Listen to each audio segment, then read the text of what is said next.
کی ہے، بت پرستوں کو بھی توحید کی دعوت دی ہے، تو ہم پہ لازم ہے کہ ہم یاد منائیں ان کی، آج کی نسل کو تاریخ سنائیں ان کی، کاوشیں اہل زمانہ کو بتائیں ان کی، اور تصانیف کو مٹنے سے بچائیں ان کی، اور تصانیف کو ہم پہ لازم ہے کہ ہم یاد منائیں ان کی، آج کی نسل کو تاریخ سنائیں ان کی، کاوشیں اہل زمانہ کو بتائیں ان کی، اور تصانیف کو مٹنے سے بچائیں ان کی۔ بھئی روح ہو جائے ابھی خوش جو یہ تحفہ ہو جائے، سورہ فاتحہ اصغر انہیں بخشا جائے۔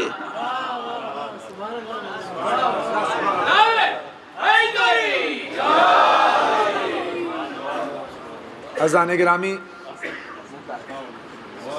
ہمارے علماء نہ صرف یہ کہ علم تقریری شکل میں بانٹتے ہیں بلکہ نظم کی شکل میں بھی علم ہم تک پہنچاتے ہیں، یہ آپ نے ملاحظہ فرمایا۔ عزیزان گرامی، جیسے کبھی اس نظم میں آپ نے سنا علماء کی کیا منزلت ہے، حدیث میں ہے النظر علی وجہ العالم عبادہ، عالم کی طرف نظر کر لینا، عالم کا چہرہ دیکھنا بھی عبادت ہے۔ اور آج پھر نوجوانوں سے مخاطب ہوں کہ جو تحریک چل رہی ہے صرف ہندوستان یا بمبئی میں نہیں، پوری دنیا میں تحریک چل رہی ہے، علماء مخالف تحریک، مراجع مخالف تحریک، یہ یقین جانیے کہ منظم سازش ہے امریکہ کی اور اسرائیل کی، یہ ہر شعبے میں خاص طور سے شیعیان حیدر کرار کو ورغلانے کی کوشش میں ہیں، اور ہم سے عزاداری اور مرجعیت کو چھیننے کی کوشش میں ہیں۔ ان دو چیزوں سے ہمیشہ آپ اپنے دامن کو بھر کے رکھیے، یقیناً آپ کبھی گمراہ نہیں ہوں گے۔ علماء کرام کی عزت اور احترام، آج جو ماحول پیدا ہو گیا ہے، میں نہیں جانتا اور شہروں میں، بمبئی میں جو ماحول پیدا ہوا ہے، علماء کے ساتھ بدتمیزی کرنا، بدسلوکی کرنا، علماء کی شان میں گستاخیاں کرنا، یہ نوجوانوں، یہ آپ کا کام ہے کہ آپ منظم ہو جائیں اور اس کو روکیے، تب جا کے امام خمینی کی روح کو شاید کوئی سکون آپ عطا فرما سکیں۔ عزیزان گرامی، اسی کے ساتھ میں حجت الاسلام والمسلمین آغا سید حسنین صاحب رضوی کراروی سے گزارش کروں گا کہ تشریف لائیں اور اپنی بصیرت افروز تقریر سے ہم سب کو مستفیض فرمائیں۔ بر محمد و آل محمد بآواز بلند صلوات۔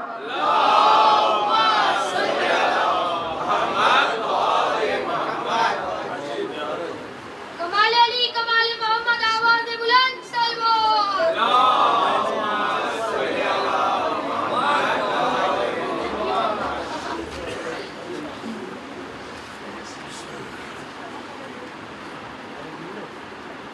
بسم اللہ الرحمن الرحیم،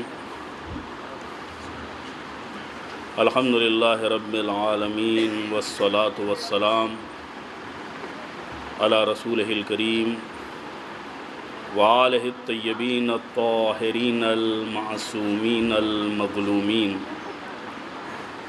الذین اذھب اللہ عنہم الرجس وطہرہم تطہیرا۔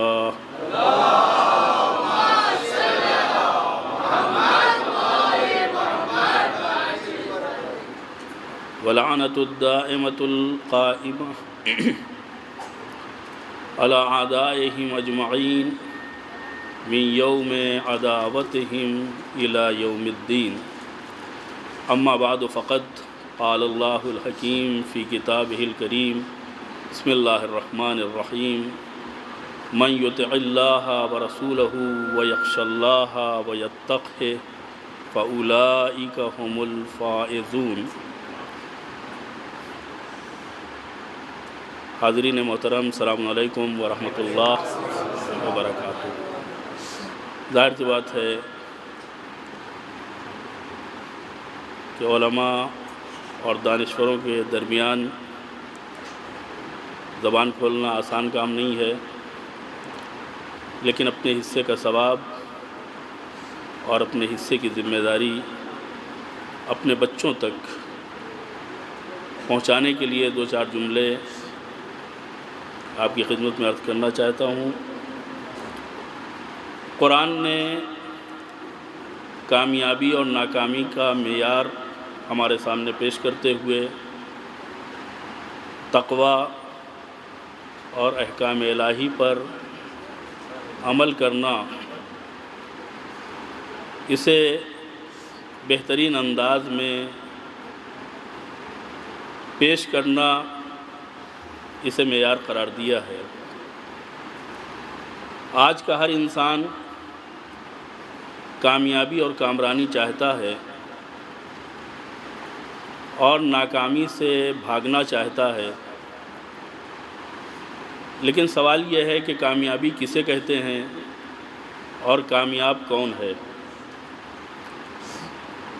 ہمارے یہاں ہمارا اپنا معیار ہے، جس کے پاس دولت آ جائے ہم اسے کامیاب سمجھتے ہیں، جو اقتدار کی کرسی پر براجمان ہو جائے ہم اسے کامیاب سمجھتے ہیں، جو کم وقت میں زیادہ کما لے ہم اسے کامیاب سمجھتے ہیں، جو راتوں رات کروڑ پتی بن جائے ہم اسے کامیاب سمجھتے ہیں۔ لیکن فانی دنیا کی نظر میں جو معیار کامیابی ہے وہ اور ہے، اور باقی دنیا کی نگاہ میں جو قرآن نے کامیابی کا معیار پیش کیا ہے وہ اور ہے۔ فانی دنیا کے اعتبار سے جو کامیابی حاصل کی جاتی ہے وہ فانی ہے، لیکن اگر قرآن کے معیار کو مد نظر رکھتے ہوئے انسان کامیابی اختیار کرے تو ہم نے یہ دیکھا ہے کہ کامیاب افراد دنیا سے اڑ جاتے ہیں، لیکن ان کا تذکرہ باقی رہتا ہے، ان کا ذکر خیر باقی رہتا ہے۔ وہ اس دنیا میں نہیں ہوتے، لیکن ان کا نام احترام سے لیا جاتا ہے، ان کے نام سے سیمینار ہوتے ہیں، جلسے ہوتے ہیں، کانفرنسیں ہوتی ہیں۔ آج جس بزرگ شخصیت کے یاد کے لیے ہم نے یا ان کی برسی کے مناسبت سے یہ جلسہ منعقد کیا ہے اور ہم شامل ہوئے ہیں، اس کی وجہ یہ ہے کہ انہوں نے قرآنی معیار کو تشخص بخشا ہے۔ انہوں نے صرف تقریر نہیں کی ہے، انہوں نے صرف گفتگو نہیں کی ہے، انہوں نے صرف ہمیں نہیں بتایا ہے بلکہ کر کے دکھایا ہے۔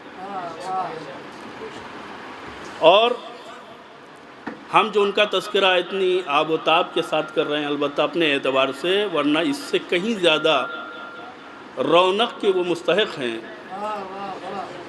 ہم جو تذکرہ کر رہے ہیں وہ اس بنیاد کے اوپر کہ غیر معصوم دنیا میں اگر قرآنی معیار ڈھونڈا جائے تو وہ امام خمینی کی شکل میں ہمیں دکھائی دیتا ہے، جنہوں نے اہل بیت طاہرین کے فرامین پر عمل کر کے یہ بتایا کہ اگر قرآنی معیار کو اپنا لیا جائے تو دنیا میں بھی کامیابی ہے اور آخرت میں بھی کامیابی ہے۔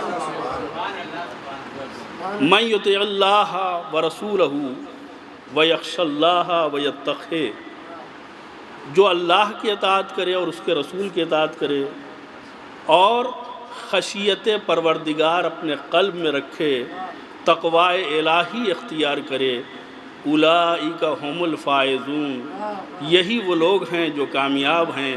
یعنی دنیا والوں کو بتایا جا رہا ہے کہ اگر باقی کامیابی چاہیے تو تم اطاعت پروردگار کرو، اطاعت رسول کرو اور اس سے ڈرتے رہو جس سے ڈرنا تمہارا فرض ہے اور خدا نے جس سے ڈرنے کے لیے کہا ہے۔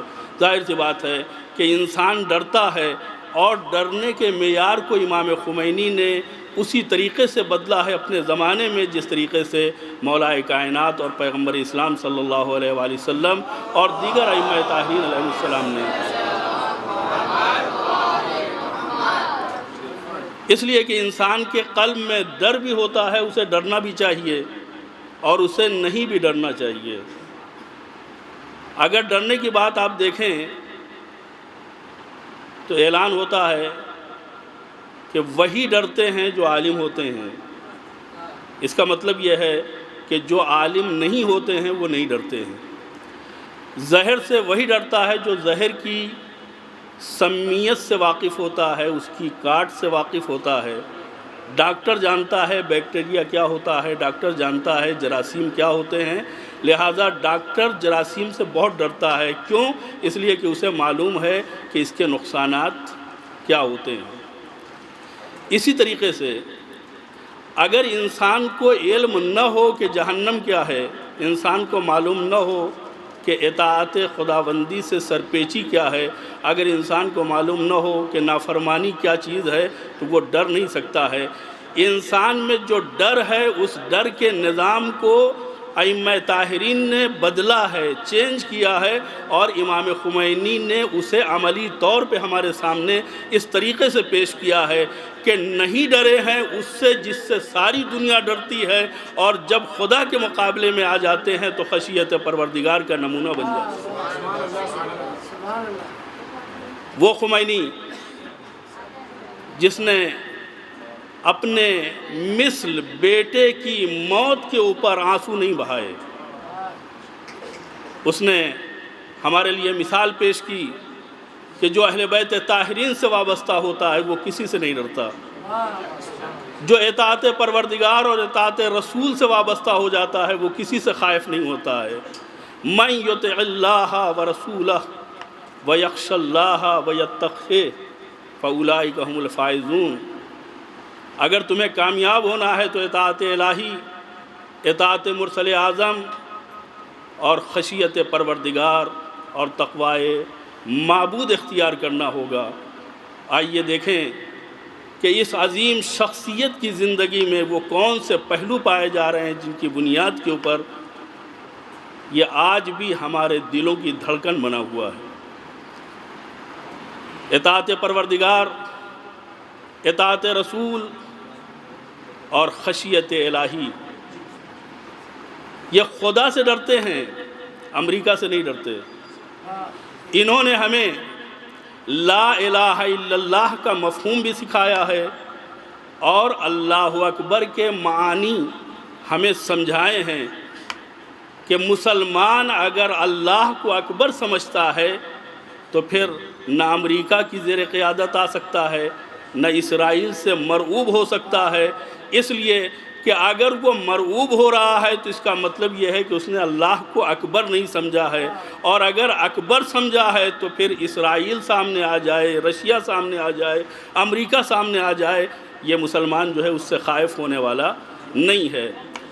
آیت قرآنی کا مصداق اگر غیر معصوم دنیا میں ہم دیکھتے ہیں تو امام خمینی کی شکل میں ہمیں دکھائی دیتا ہے کہ انہوں نے کس طریقے سے اطاعت الہی کی، کس طریقے سے اطاعت رسول کی، اور کس طریقے سے خشیت پروردگار کا مظاہرہ کیا، اور اہل بیت طاہرین علیہ السلام سے اپنی وابستگی کا اظہار کر کے بتایا کہ دیکھو میرے پاس نہ اسلحہ ہے، نہ میرے پاس بم ہے، نہ میرے پاس وسائل ہیں، صرف اہل بیت طاہرین کی اطاعت، اللہ اور رسول کی فرما برداری وہ انتہائی اہم اسلحہ ہے جس کی بنیاد کے اوپر ہم شرق و غرب کو فتح کرنے کے لیے آمادہ ہیں۔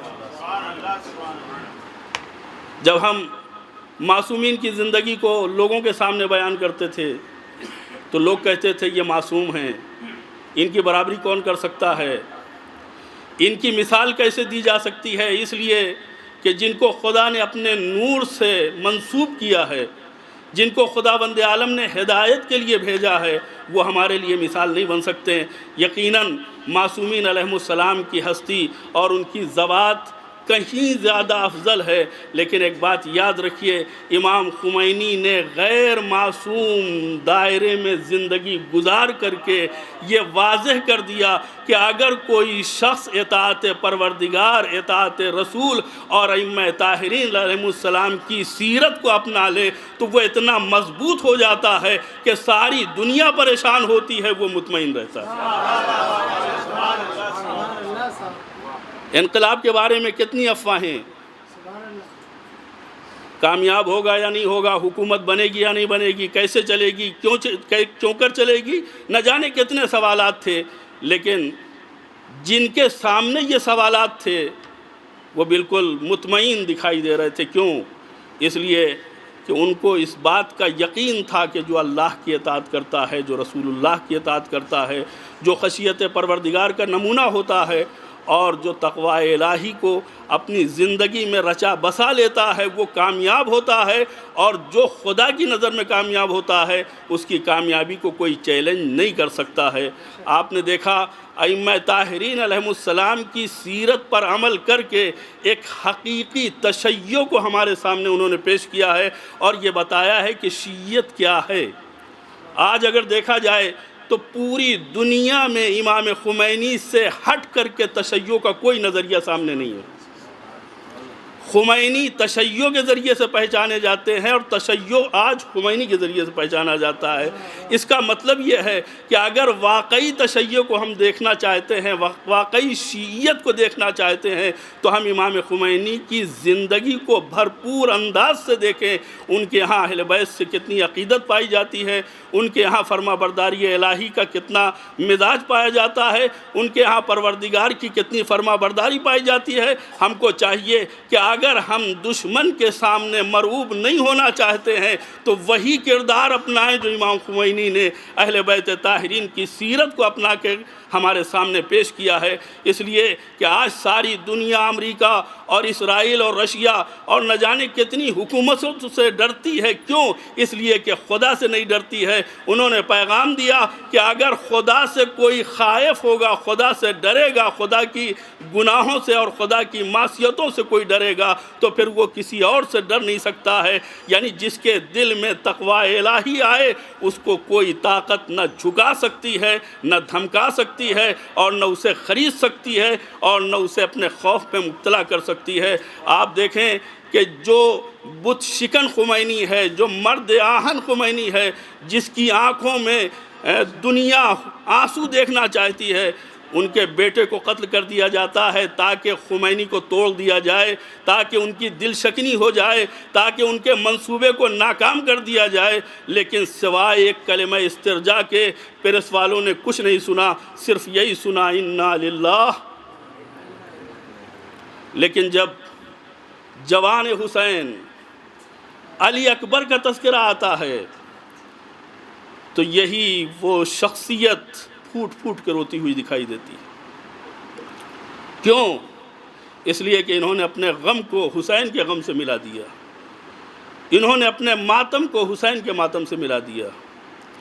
ان کا انداز زندگی، ان کا انداز حیات اہل بیت کا جیسا، اہل بیت کے لیے آنکھوں میں آنسو۔ دنیا حیران ہے کہ جس کو مصطفیٰ خمینی کی موت نے غمگین نہ بنایا، رنجیدہ خاطر نہ بنایا، آخر یہ کون حسین ہے جس کے اوپر یہ ماتم کر رہا ہے؟ یہ کون اہل بیت ہیں جن کے یہ صف عزا بچھائے ہوئے ہیں؟ آپ کو معلوم ہونا چاہیے کہ محرم کے 10 دن امام خمینی بڑی پابندی کے ساتھ ایک وقت مقرر پر زیارت عاشوراء پڑھا کرتے تھے۔ دنیا کے جتنے صحافی، نامور صحافی، وہ سب اکٹھا ہیں انٹرویو لینے کے لیے، حکومت کے حساس مسائل کے اوپر گفتگو کرنے کے لیے، لیکن ان کے آنے میں دیر ہوئی اور امام جو ہیں وہ اٹھ کے چلے جاتے ہیں بالا خانے کے اوپر اور پورے شرائط کے ساتھ زیارت عاشوراء پڑھتے ہیں۔ دنیا حیران ہے یہ زیارت عاشوراء کون سی چیز ہے جس کے لیے امام خمینی جو ہیں وہ ایک عالمی پریس کانفرنس کو چھوڑ کر کے جا رہے ہیں۔ اس طریقے سے امام نے پہچنوایا کہ دیکھو ہم کیا ہیں، تشیع کیا ہے، اہل بیت کا مکتب کیا ہے، اور جو اہل بیت سے مل جاتا ہے، جو اہل بیت کا ہو جاتا ہے وہ کتنا قوی ہوتا ہے۔ ہمیں چاہیے کہ ہم اہل بیت طاہرین سے تمسک کا درس امام خمینی سے سیکھیں، اس لیے کہ انہوں نے اپنے تشیع کو پوری دنیا کے سامنے بے باک انداز میں پیش کیا کہ شیعہ ہو تو خمینی جیسا، اہل بیت کا ماننے والا ہو تو خمینی جیسا، اس لیے کہ انہوں نے اتحاد کا پیغام دیا لیکن تشیع کو فروخت نہیں کیا۔ انہوں نے اتحاد کا پیغام دیا لیکن ائمہ طاہرین علیہ السلام کی سیرت نہیں چھوڑی۔ انہوں نے اتحاد کا پیغام دیا لیکن اسلامی قدروں کو انتہائی بالا انداز میں ہمارے سامنے پیش کر دیا۔ لہٰذا ہمیں چاہیے کہ ہم نماز میں بھی خمینی بنے، مجلس میں بھی خمینی بنے، عزاداری میں بھی خمینی بنے، مصلی کے اوپر بھی خمینی بنے، معاشرے اور سوسائٹی میں بھی خمینی بنے، اس لیے کہ جب تک ہم خمینی بنے رہیں گے تب تک امریکہ اور اسرائیل ہم سے خائف رہیں گے، لیکن جس دن ہم نے خمینیت کو چھوڑ دیا اس دن ساری دنیا ہماری دشمنی نکالنے کے لیے تیار ہوگی۔ خدا سے ہماری دعا ہے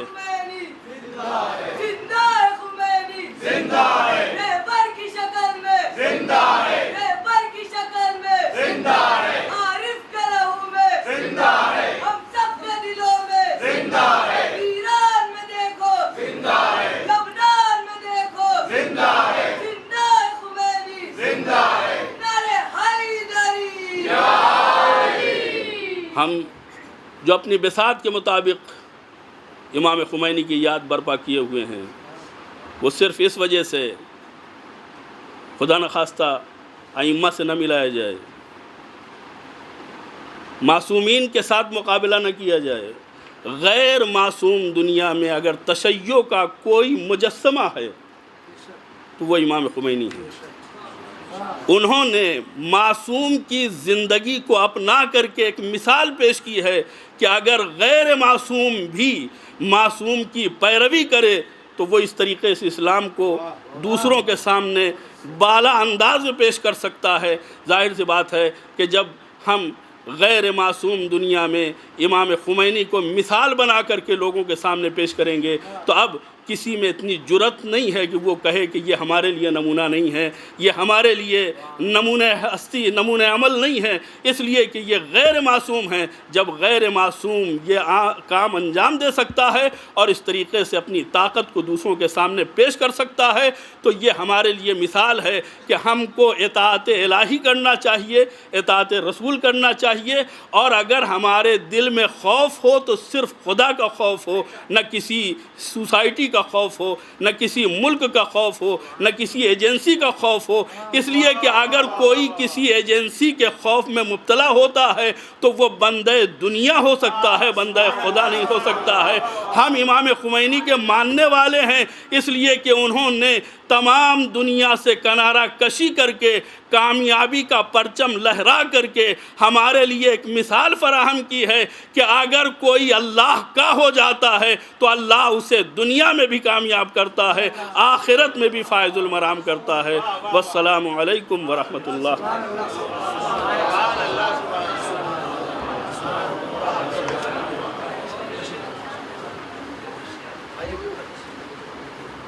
یہ تھے حجت الاسلام والمسلمین آغا سید حسنین صاحب رضوی قراروی، جو اپنی بصیرت افروز تقریر سے آپ کو مستفیض فرما رہے تھے۔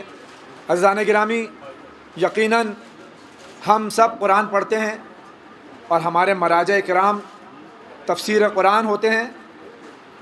امام خمینی نے قل ان کنتم تحبون اللہ فاتبعونی یحببکم اللہ کہ کہہ دیجئے کہ اگر اللہ سے محبت رکھتے ہو میرا اتباع کرو، اللہ بھی تمہیں دوست رکھے گا۔ امام خمینی اس کی تفسیر ہیں۔ امام خمینی نے بتا دیا کہ اللہ سے محبت کیا ہوتی ہے۔ پیغمبر عظیم الشان اسلام کی سیرت پر عمل کرتے ہوئے، اہل بیت علیہم السلام کی سیرت پر عمل کرتے ہوئے دنیا کو بتا دیا کہ اگر مسلمان بننا ہے، اگر شیعہ بننا ہے تو خمینی جیسا بنو۔ عزیزان گرامی، اسی کے ساتھ میں اپنے بزرگ مہمان حجت الاسلام والمسلمین آغائے غلام رسول صاحب کشمیری سے گزارش کروں گا، بہت ہی مؤدبانہ گزارش کے تشریف لائیں اور اپنے خیالات سے سامعین کو مستفیض فرمائیں۔ السلام علیکم ورحمۃ اللہ وبرکاتہ۔ لا حول ولا قوة الا بالله العلي العظيم۔ اعوذ بالله السميع العليم من الشيطان اللعين الرجيم۔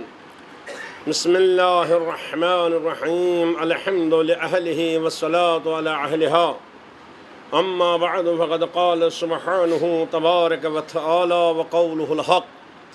بسم الله الرحمن الرحيم۔ كلما ألقي فيها فوج سألهم خزنتها ألم يأتكم نذير قالوا بلى قد جاءنا نذير فكذبنا وقلنا ما نزل الله من شيء إن أنتم إلا في ضلال كبير۔ صلوات محمد وآل محمد۔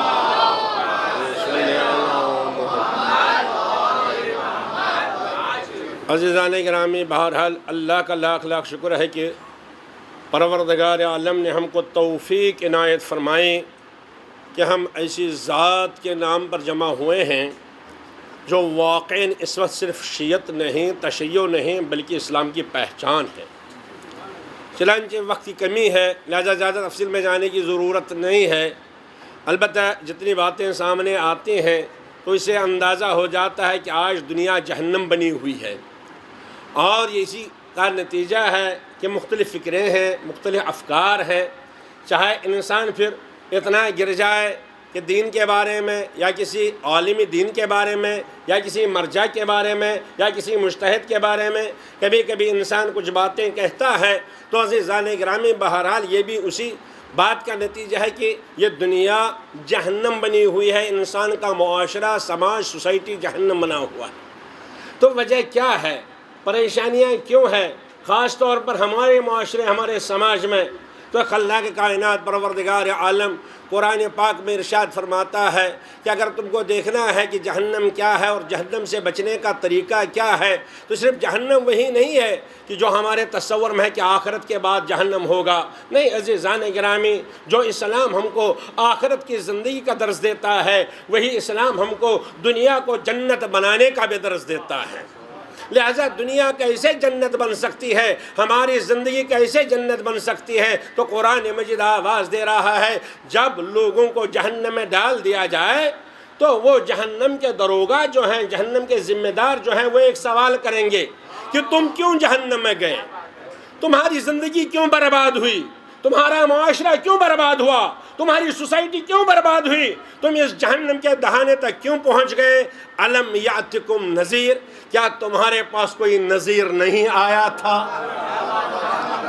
تو اس کا مطلب یہ ہے جس معاشرے میں نذیر ہوگا وہ جہنم نہیں بن سکتا، جس معاشرے میں نذیر ہوگا وہ جہنم کی زندگی نہیں گزار سکتا، جس سوسائٹی میں نذیر ہوگا وہ سوسائٹی کامیاب ہو جائے گی، جس دنیا میں نذیر ہوگا وہ دنیا کامیاب رہے گی، جہنم نہیں۔ لہذا جہنم سے بچنے کے لیے بہرحال ہمیں نذیر کو ڈھونڈنا ہے، اس میں کوئی شک نہیں۔ خلاق کائنات پروردگار عالم آواز دے رہا ہے کہ ہم نے پیغمبروں کو بھیجا، ان کی دو ذمہ داریاں ہیں، بشارت بھی دینا ہے، نذارت بھی کرنا ہے، وہ نذیر بھی ہیں۔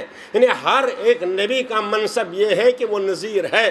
مگر عزیزان گرامی بہرحال یہ حقیقت ہے، صرف اعتقاد نہیں بلکہ یہ حقیقت ہے۔ انبیاء آئے، اپنی ذمہ داری برپا کر کے چلے گئے۔ ہمارے ائمہ معصومین صلوات اللہ علیہ مجمعین جو اس نظارت کے درجے پر فائز ہیں، الحمدللہ وہ بھی اپنی ذمہ داریاں ادا کرتے رہے۔ لیکن ہمارا زمانہ ایسا ہے کہ ہمارے وقت کا امام، اصل ہمارا نذیر اس وقت پردہ غیب میں ہے۔ تو نظارت کا کون انجام دے گا؟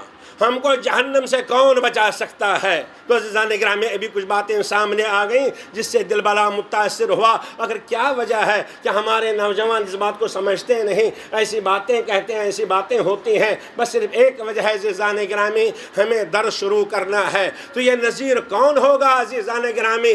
جب تک پیغمبر ہے تب تک پیغمبر، جب تک امام سامنے ہے تب تک امام سامنے، یہ نذیر ہے۔ لیکن آج ہمارے سامنے امام نہیں ہے موجود، پردے غیب میں ہم دیکھ نہیں سکتے، تو کیا منصب ختم ہو گیا؟ تو پھر پردے غیب میں امام کے رہنے کا فائدہ کیا ہے؟ میں ذرا آج پوچھنا چاہتا ہوں اپنے جوانوں سے کہ اگر علی علیہ السلام اپنے کمال اور اپنے جمال کے ذریعے سلمان کو سلمان بنا سکتے ہیں، ابوذر کو ابوذر بنا سکتے ہیں، عمار کو عمار بنا سکتے ہیں، تو اگر اس وقت امامت اپنا کام کر رہی تھی، سلمان بھی بن رہا تھا، ابوذر بھی بن رہے تھے، تو آج اگر امامت پردے غیب میں موجود ہے تو کیا امام کا جمال و کمال کم ہو گیا ہے؟ یا تو کہو کہ امام کا جمال و کمال اپنا کام کر رہا ہے۔ اگر ہمارا عقیدہ یہ ہے کہ امامت موجود ہے، امامت محفوظ ہے پردہ غیب میں، تو ماننا پڑے گا جیسے خود امام فرماتے ہیں کہ علی علیہ السلام کا آفتاب امامت ظاہر تھا، لہذا اس آفتاب کی کرنوں کی وجہ سے سلمان بن گئے، ابوذر بن گئے، مقداد بن گئے، لیکن میرا آفتاب امامت پردہ غیب میں ہے۔ مگر فیض رکتا نہیں. جیسے سورج بادل میں رہ کر اپنا کمال پہنچاتا ہے، زمین کو زندگی عطا کرتا ہے، اسی طرح ہمارا امام اس پردے غیب میں رہ کر اپنے فیض کو روکتا نہیں ہے.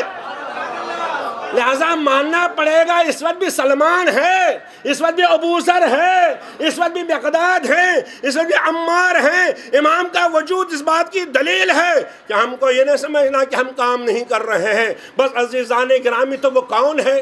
وہ سلمان اور ذمہ دار کون ہے؟ کون نظارت کر سکتا ہے؟ کون وہ کام انجام دے سکتا ہے؟ اللہ نے آواز دی فلولا نفر من کل فرقہ طائفۃ منہم لیتفقہوا فی الدین. بس یہ کام ان کے حوالے کیا گیا. کچھ لوگ کیوں نہیں نکلتے ہیں اپنے معاشرے سے، اپنے سماج سے، اپنے گھر سے، تاکہ وہ تفقہ کر کے فقیہ بن جاتے. تو فقیہ بن جاتے، امام کی ذمہ داری اپنی، نبی کی ذمہ داری اپنی، فقیہ بن جاتے. تو فقیہ کا کام کیا ہے؟ اگر آپ سمجھنا چاہتے ہیں ولایت فقیہ کو سمجھیے.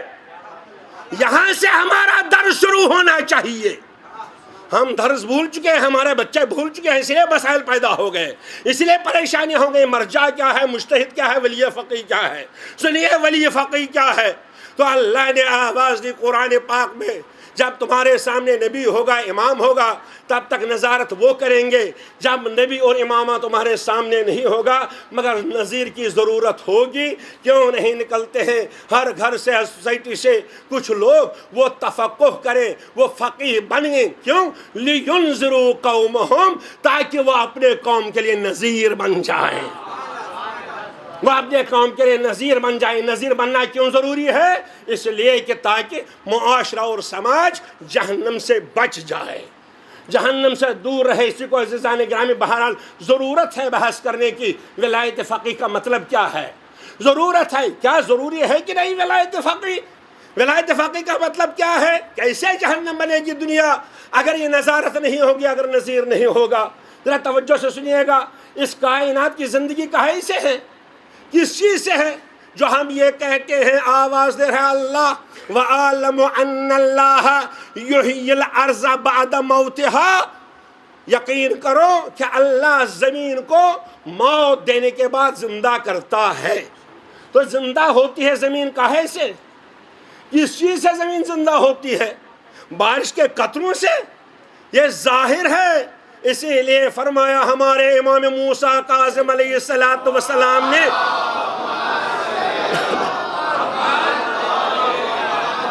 امام موسیٰ کاظم علیہ السلام نے فرمایا عزیزان گرامی کی زمین زندہ ہوتی ہے بارش کے قطروں سے نہیں، بلکہ کس چیز سے؟ حد یقام للہ فی الارض. اگر وہ حد قائم کی جائے جو کسی نے توڑی ہو، وہ حد اگر جاری کر دی جائے، ایک حد اگر اس زمین میں قائم کی جائے، وہ 40 دن کے پانی برسنے سے بہتر ہے زمین کی زندگی کے لیے. بات واضح نہیں ہوئی؟ میرے بچے متوجہ نہیں ہوئے. میں عرض یہ کرنا چاہتا ہوں عزیزان گرامی، یہاں سے ہمارا درس شروع ہونا چاہیے. ایک ولایت فقیہ، بس ایک جملہ عرض کرنا چاہتا ہوں. زمین کی زندگی کاہے میں ہے؟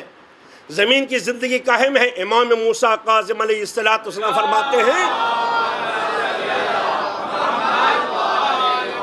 کہ تمہاری نظر اس پر ہے کہ زمین کی زندگی بارش کے قطروں میں ہے. جب بارش برستی ہے تب زندہ ہوتی ہے زمین. مگر امام فرماتے ہیں نہیں، اگر 40 دن پانی برسے گا زمین کی زندگی کے لیے تو زمین کو اتنی زندگی نہیں ملے گی 40 دن کے پانی کے برسنے سے جتنی زندگی زمین کو ملتی ہے جب کوئی حاکم ایک حد جاری کرتا ہے، ایک حد روکتا ہے. کہ حد بنے اس لیے کہتے ہیں جو اللہ کے حدود کو توڑ دے اس کو روک دے. تو یہ حد کون جاری کرے گا؟ یہ کس میں طاقت ہونی چاہیے؟ تو عزیزان گرامی میں یوں عرض کرنا چاہتا ہوں، کون کہتا ہے کوئی بھی مجتہد یا کوئی بھی فقیہ ولایت فقیہ کا قائل نہیں ہے؟ کیا جب ہم توضیح المسائل اٹھاتے ہیں تو کیا ہم یہ نہیں دیکھتے ہیں فلاں مجتہد لکھتا ہے چور کا ہاتھ کاٹنا چاہیے؟ لکھتے ہیں کہ نہیں؟ کون مجتہد ہے جو نہیں لکھتا ہے کہ اس جرم کی یہ سزا ہے، اس جرم کی یہ سزا ہے، اس جرم کی یہ سزا ہے؟ مگر سوال ہے کہ دے گا کون؟ یہ کون دے گا یہ سزا؟ اسی لیے امام جعفر صادق علیہ السلام نے فرمایا اقامت الحد الی من الیہ الحکم، حد وہی جاری کرے گا جس کے پاس حکومت ہوگی، حد وہی جاری کرے گا جس کے پاس حکومت ہوگی۔ ہر مجتہد، ہر فقیہ، ہر مجتہد لکھتا ہے کہ حد جاری ہونی چاہیے، مجرم کو سزا ملنی چاہیے۔ کیا کوئی انکار کرتا ہے؟ آپ توزیع مسائل اٹھا کے دیکھیے، کوئی انکار نہیں کرتا ہے، سب کہتے ہیں جاری ہونی چاہیے، مگر کرے گا کون جاری؟ کرے گا کون؟ وہی جس کے پاس حکومت ہوگی۔ ابھی تک فقہا کے پاس حکومت نہیں تھی، لہذا کسی کے سمجھ میں ولایت فقیہ نہیں آ رہی تھی، لہذا امام خمینی نے بتا دیا یہ کتاب میں رکھنے کی چیز نہیں ہے، یہ عمل کرنے کی چیز ہے۔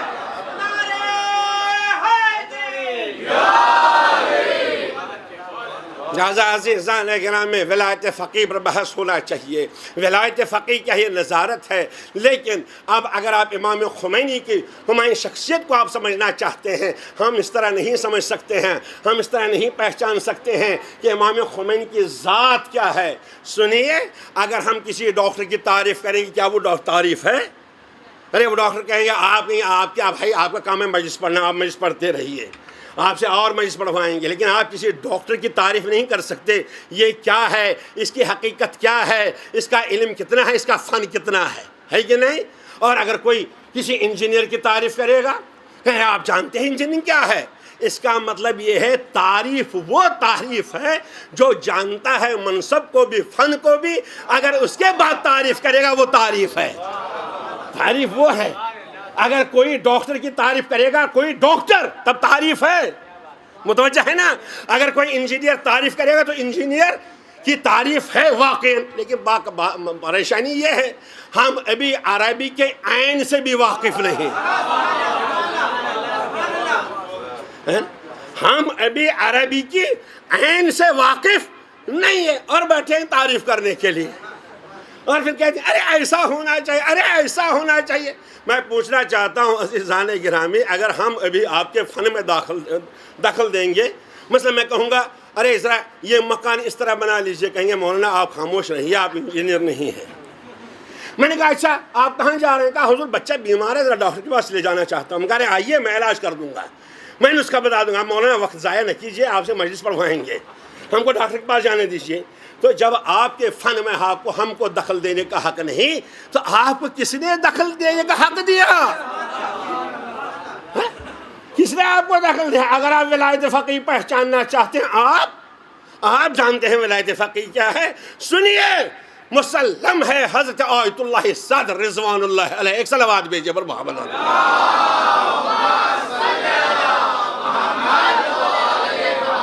اس سے پوچھے، حضرت آیت اللہ صدر سے پوچھے، شہید محمد باقر صدر کس مقام کے، اللہ اکبر کیا عرض کروں، وہ فرماتے ہیں جہاں مجتہد کے لیے بہت سے شرائط ہیں، جیسے آپ جانتے ہیں، مثلا وہ شرائط تمام، ایک مرجع کے لیے، ایک مجتہد کے لیے کیا کیا شرائط ہونی چاہیے، اس کے ساتھ فرماتے ہیں آیت اللہ صدر میں مجتہد کو مجتہد نہیں ماننے کے لیے تیار ہوں جب تک ایک اور شرط اس میں نہ ہو، اس کی فکر کی بنیاد ہر وقت اس بات ہو کہ وہ حکومت اسلامیہ کی کوشش کرتا رہے۔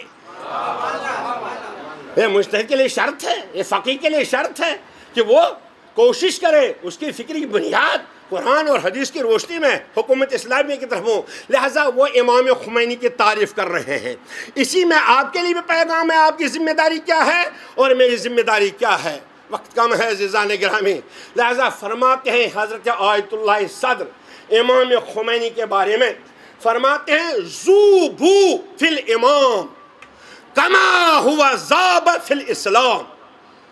اتنا بڑا جملہ ہے، مگر اس میں امام کی تعریف بھی ہے، ہماری ذمہ داریاں بھی ہے کہ آپ کی ذمہ داری کیا ہے۔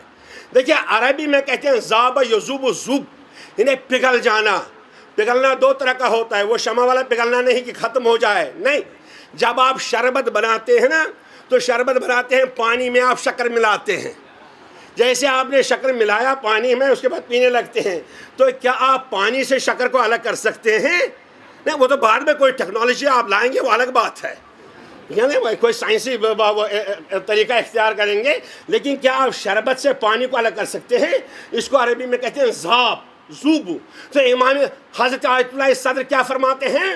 زوبو فی الامام، امام خمینی کی ذات میں اس طرح پگھل کے مل جاؤ، اس طرح پگھل کے مل جاؤ جس طرح شربت میں پانی۔ کیوں امام خمینی کی ذات میں کیوں پگھل کے مل جانا ہے؟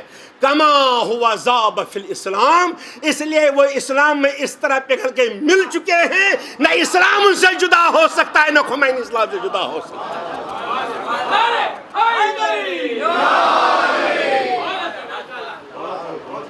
خمینی کو اگر دیکھنا ہے صرف تشیع نہیں، بلکہ فرماتے ہیں حضرت آیت اللہ صدر کہ اگر اسلام کو دیکھنا ہے خمینی کو دیکھو، اگر خمینی کو دیکھنا ہے اسلام کو دیکھو، سمجھ لو اسلام کو، سمجھ لو خمینی کو، سمجھ لو۔ اللہ اکبر، اللہ اکبر۔ یہی راز ہے کیا عزیزان گرامی، یہ شخصیت بظاہر ہمارے یہاں سے دنیا سے چلی گئی، لیکن کیا اس وقت کیا بالکل دنیا خالی ہے؟ کیا دنیا خالی ہے؟ نہیں، بلکہ امام خمینی نے ایسے شاگرد کی تربیت فرمائی ہے۔ میں نے کہا نا، عرض کیا نا، وقت بہت کم ہے، کیا کیا جائے، لیکن یہ بحثیں ہونی چاہیے۔ سنیے، متوجہ رہی بس آخری جملہ کہ آپ پہچانیے، اگرچہ حضرت امام خمینی رضوان اللہ علیہ جن کے متعلق آیت اللہ صدر نے فرمایا، اگرچہ وہ آج ہمارے سامنے بظاہر نہیں ہے، کیا خمینی کا پرتو بھی نہیں؟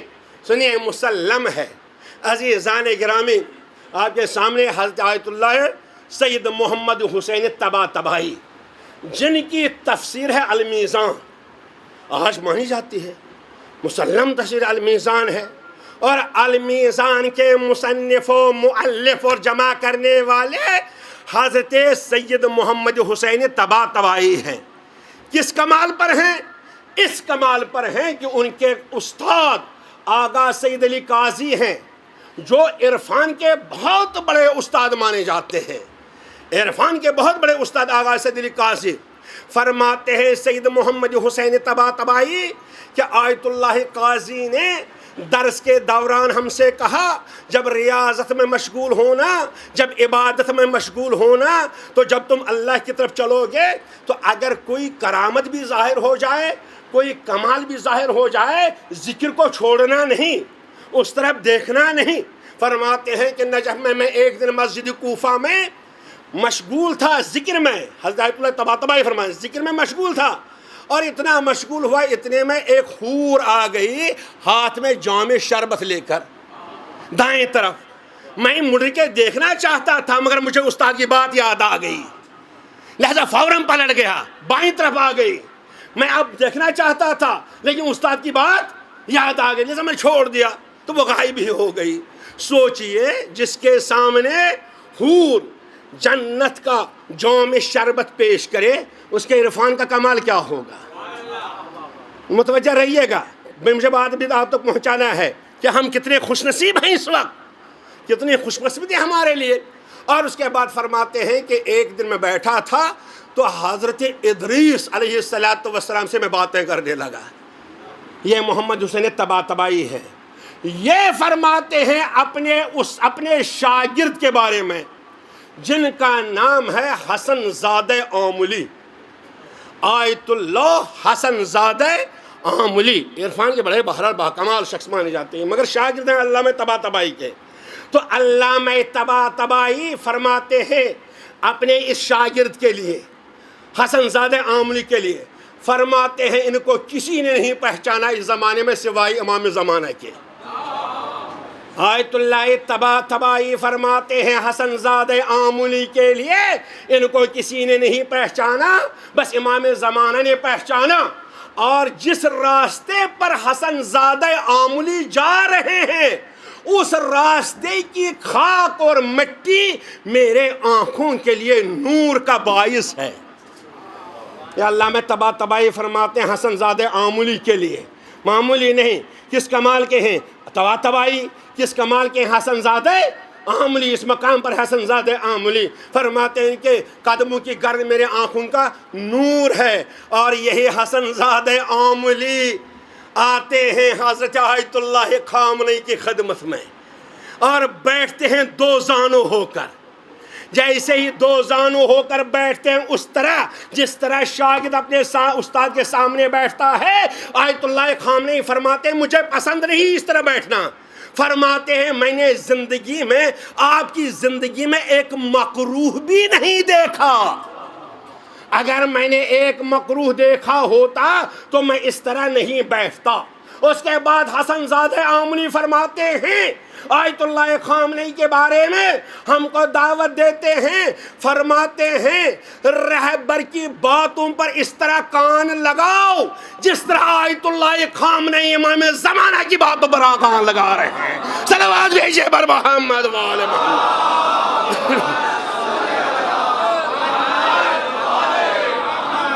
میں کوئی اور نہیں کہہ رہے، حسن زادہ آملی کہہ رہے. میں نے عرض کیا ان کا عرفان کیا تھا. وہ فرماتے ہیں اپنے کان کو لگاؤ آیت اللہ خامنئی کی باتوں پر اسی طرح جس طرح آیت اللہ خامنئی امام زمانہ کی باتوں پر کان لگاتے ہیں. معلوم ہوتا ہے آیت اللہ خامنئی کی زبان ہے، کلام امام زمانہ کا ہوتا ہے، کسی اور کا نہیں. لہٰذا یہ ہماری خوش نصیبی ہے. اللہ ہم کو توفیق دے ہم معرفت ولایت فقیہ حاصل کریں. اور انشاءاللہ آپ کے خدمت میں عرض کروں گا تاکہ بہرحال درس یہاں سے شروع ہونا چاہیے.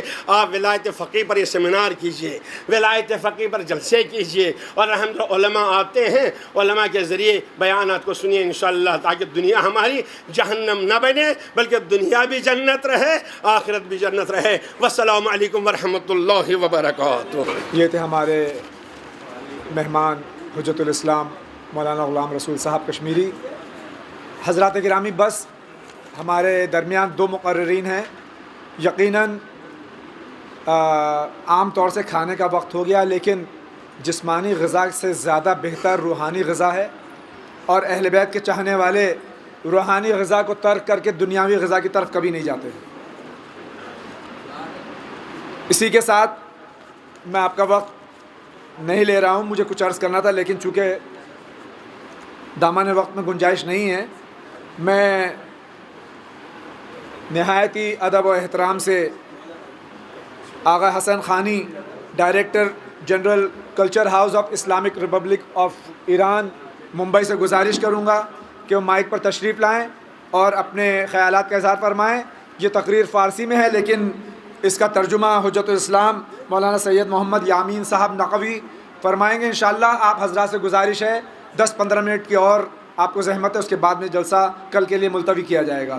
اعوذ باللہ من الشیطان الرجیم، بسم اللہ الرحمن الرحیم، وبہ نستعین، والصلاة والسلام علی سیدنا و نبینا ابی القاسم محمد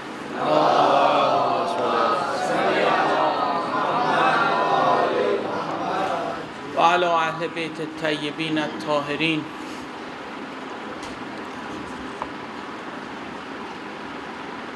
سلام و امام خمینی رحمۃ اللہ تعالی علیہ کی اس عظیم مجلس اور اس برسی میں شریک ہونے والے سارے محترم و مکرم علماء، بزرگان، شیعہ اور تمام نمازیوں کی خدمت میں ہمارا سلام. سماج کی اصلاح کرنے والے اس بزرگ مرجع کی روح پر خداوند متعال اپنی رحمت نازل فرمائے. امام خمینی رحمۃ اللہ تعالی علیہ کی فکر آج صرف مسلمانوں میں محدود نہیں رہ گئی، بلکہ آپ کی فکر پوری دنیا میں تمام اقوام کے بیچ پھیل چکی ہے. ان کے باقی رہنے والے اثرات، ان کی وہ اصلاحی کوششیں کہ جنہوں نے لوگوں میں واقعی آزادی اور حق طلبی کی لہر دوڑا دی اور لوگوں کے درمیان ایک تحریک کو قائم کر دیا. ہمارا تقریر کا کوئی ارادہ نہیں تھا، صرف تعمیل حکم کے لیے ہم حاضر ہوئے ہیں. اس لیے صرف چند جملے پیش کرنا ہے اور کوئی تفصیلی تقریر کا ہمارا ارادہ نہیں ہے۔ ایک سوال جو ہم آپ کی خدمت میں پیش کرنا چاہتے ہیں، اور وہ سوال یہ کہ کیوں امام خمینی رحمۃ اللہ تعالی علیہ کی فکر نے اس زمانے میں اور ایسے حالات میں، جبکہ اس ماڈرن زمانے میں لوگوں نے دین کو زندگی میں یا زندگی سے کنارے کر دیا تھا، ایسے حالات میں امام خمینی رحمۃ اللہ تعالی علیہ نے ایسا کیا انجام دیا یا کیا کیا کہ دین، معنویت اور خاص کر کے اسلام اور شیعت کو ایک کمپلیٹ مذہب کی شکل میں ثابت کیا، اور سیرت اہل بیت اطہار علیہم السلام کو زمانے میں ایک بار پھر پیش کیا اور دوبارہ وجود میں لائے۔ وہ یہ کہ حضرت امام راحل رحمۃ اللہ تعالی علیہ نے اسلام کا پریکٹیکلی، پرسنل اور سوشل ایکٹیویٹی کا نمونہ پیش کرنے کے لیے کس راستے کو اپنایا تھا۔ واضح سی بات ہے کہ امام خمینی رحمۃ اللہ تعالی علیہ نے خالص محمدی صلی اللہ علیہ وآلہ وسلم اسلام سے انسان کی واقعی ضرورتوں کو نکال کر انہیں اپ ٹو ڈیٹ کیا، اور زمانے کے اعتبار سے انہیں قوم کے نخبگان جو کہ ٹاپ کلاس کے لوگ ہوتے ہیں، اور علماء اعلام اور علماء سے لے کے عام آدمی تک کے سامنے پیش کر دیا۔ آج ہم دنیا میں اسلامی بیداری اور قوموں کی خودشناسی کو دیکھ رہے ہیں، جو کہ ایک ڈکٹیٹرشپ اور اینٹی توحیدی سسٹم کے خلاف ہے، اور لوگوں کی پہچان اور واقعی استقلال کی محافظ ہے۔ یہ امام خمینی رحمۃ اللہ تعالی علیہ کی ہی فکر سے لیا گیا ہے، اور یہ مسلمانوں اور خاص کر کے شیعوں کے لیے قابل افتخار ہے۔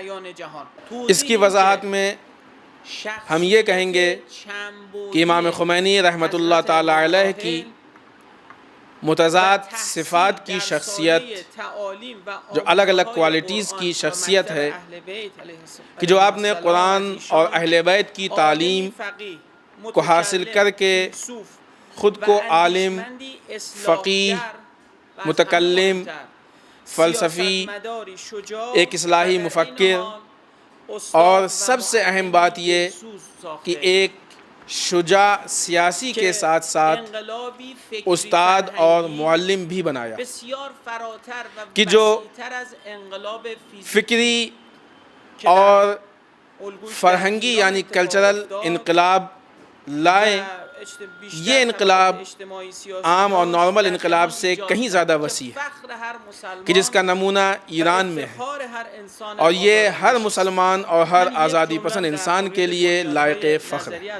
ایک جملے میں ہم امام خمینی رحمۃ اللہ تعالی علیہ کے نظریے کے بیس سے متعلق عرض کر رہے ہیں۔ ہم آپ کا زیادہ وقت نہیں لیں گے کیونکہ دیر بھی ہو گئی ہے اور آپ لوگ تھک بھی چکے ہیں۔ امام خمینی رحمۃ اللہ تعالی علیہ کے نظریے کو وہ بیس کہ جس نے نخبگان، علماء اور مفکرین کو اپنی طرف متوجہ کیا، وہ شاید ایک جملہ ہے، اگرچہ ہم اس کو ایک جملے میں بیان کر سکیں اور اس کا بیان کرنا ایک جملے میں ممکن ہو۔ وہ یہ کہ امام خمینی نے فقہ، کلام اور عرفان کے علاوہ حقیقی اسلام کی فلسفی جیسے معرفت شناسی اور انسان شناسی کو بیس بنایا، اور اہم ٹاپکس جیسے دین و سیاست کا رابطہ، دین و دنیا، ڈکٹیٹرشپ کا انکار، اور ہر طرح کے ظلم کو قبول کرنے کا انکار، اور سماج کے استقلال یا سماج کی پہچان کی حفاظت اور سب سے اہم دین و معنویت کو زندہ کرنے اور خاص کر کے اسلام کا مکمل ہونا بے دینی کی مخالفت کو لوگوں کے سامنے پیش کیا۔ اسلام کا ایک مکمل نظام ہونا امام خمینی رحمۃ اللہ تعالیٰ علیہ کی گفتگو میں بہت زیادہ ملتا ہے۔ دنیا کو آیت و روایات کی روشنی میں پہچاننا کہ دنیا آخرت کی کھیتی ہے، اور یہ بھی کہا گیا ہے کہ امام خمینی رحمۃ اللہ تعالیٰ علیہ کی اس پر بہت تاکید تھی کہ اسلام دولت اور دنیا کا مخالف نہیں ہے بلکہ اسلام فقیری کا مخالف ہے۔ لیکن انسان یا سماج کو دنیا میں گرفتار نہیں ہو جانا چاہیے۔ مال و دنیا کو انسانیت اور سماج کے تکامل اور اس کے کمال اور اس کے پروموٹ کے لیے استعمال ہونا چاہیے کہ انسان کی ویلو، انسان کی حقیقت، اس کی شخصیت میں ان کے ذریعے اضافہ ہو۔ آج اسلام اور انسانیت کے دشمن، خاص کر ڈکٹیٹرشپ کرنے والے، امام خمینی رحمۃ اللہ تعالیٰ علیہ کی فکر یا آپ کے نعروں اور آپ کے راستوں سے ہی سب سے زیادہ ڈرتے ہیں۔ انشاءاللہ انہی تعلیمات اور قرآن و اہل بیت علیہم السلام کے سائے میں یہی راستہ انشاءاللہ امام زمانہ اجل تعالیٰ فرجہ الشریف کے ظہور کا زمینہ بنے گا۔